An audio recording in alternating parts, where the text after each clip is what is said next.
Alors justement, cette carte, Benjamin, que Jérôme Salomon va présenter demain, vous avez planché dessus, avec toutes les précautions d'usage, et j'insiste dessus.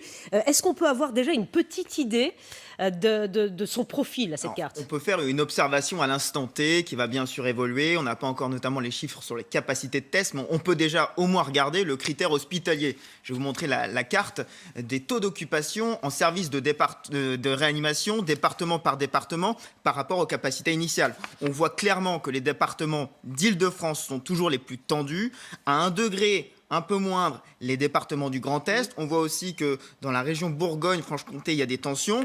Et de l'autre côté, on voit que la grande partie ouest et centre de la France pourrait être potentiellement plus dans le vert. Ça, c'est une observation qu'on retrouve quand on regarde les hospitalisations globales, département par département. Là aussi, on voit l'Île-de-France, les départements de l'Île-de-France, les départements du Grand Est, et puis une partie ouest qui est clairement plus épargnée. Maintenant, quand on se projette sur la circulation du virus le 11 mai, on a une projection de l'Institut Pasteur, pourcentage de la population qui pourrait être en contact avec ce virus.